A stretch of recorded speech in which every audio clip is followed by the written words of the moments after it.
नमस्कार, आप देख रहे हैं 9 भारत समाचार। नमस्कार, आप देख रहे हैं नवभारत समाचार। मैं हूं नेहा राठी। आइए देखते हैं आज की बड़ी खबर। दलित ईसाई एकजुट होकर लड़ेंगे और अपने अधिकार हासिल करेंगे। दलित ईसाई संयुक्त मंच के संस्थापक अध्यक्ष अहला कुमार मडिगा ने कहा। वरंगल के लक्ष्मीपुरम क्षेत्र में दलित ईसाई संयुक्त मंच के तत्वाधान में इम्मान जीएस की अध्यक्षता में एक बैठक आयोजित की गई।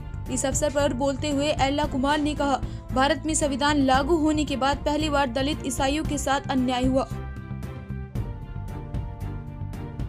భారతదేశంలోని కులాలను 4 భాగాలు చేసిన భారత రాజ్యాంగం ఓసీగా, బీసీగా, ఎస్టీగా, ఎస్సీగా ఆధిపత్య కులాలు ఓసీ, బీసీ, ఎస్టీ వాళ్ళు మతం మారితే వాళ్ళకి రిజర్వేషన్ పోదు, కులం మారదు. కానీ ఎస్సీ ఉన్న 59 కులాలు మాత్రం మతం మారితే క్రైస్తవ మతంలో పోతే రిజర్వేషన్ పోతుందని, బీసీగా పోతుందని బ్రాహ్మణ ఆధిపత్య కులాల కుట్రలకు బలైన ఏకైక భారత రాజ్యాంగం మొట్టమొదటి కులాలు ఏది మొట్టమొదటి నష్టం జరిగింది ఏది అంటే అది దళితులు.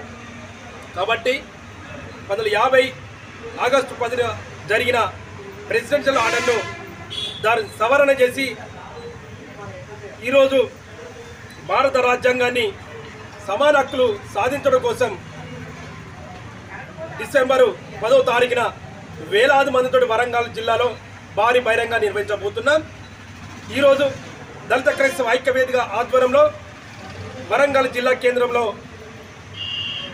దళితుల క్రైస్తవుల యొక్క సమావేశం నిర్వహించుకొని రేపు డిసెంబర్ 10వ తారీఖున వేలాది మందితో భారీ బహిరంగ నిర్వహించబోతున్నాం. కాబట్టి కేంద్ర రాష్ట్ర ప్రభుత్వాలు వెంటనే మా దళిత క్రైస్తవుల ఓటు బ్యాంకుగా మలుచుకొని మా సమస్యల పరిష్కారం కాలేక మీరు చూస్తున్న ధోరణి ప్రతి క్రైస్తవునికి నష్టం జరుగుతుంది. ప్రతి క్రైస్తవునికి ఆవేదన ఈరోజు కట్టలు తెంచుకునే పరిస్థితి ఉంటుంది. కాబట్టి ఏదేమైనా దళిత క్రైస్తవం ఈరోజు ప్రతి ఇంటికి, ప్రతి చర్చికి క్రైస్తవుల యొక్క అన్యాయాన్ని, క్రైస్తవ యొక్క నష్టాన్ని, క్రైస్తవ యొక్క రిజర్వేషన్ పోతున్న దళితుల విషయంలో పూర్తిగా వాళ్ళకు అవగాహన చేసి చైతన్యపరిచి ప్రత్యేకమైన పోరాటానికి దళిత క్రైస్తవులు సిద్ధం కావాలని ఈ సందర్భంగా దళిత క్రైస్తవుల యొక్క ఐక్యవేదిక ఆధ్వర్యంలో మేము దళిత క్రైస్తవులకు పిలుపునివ్వడం జరుగుతుంది.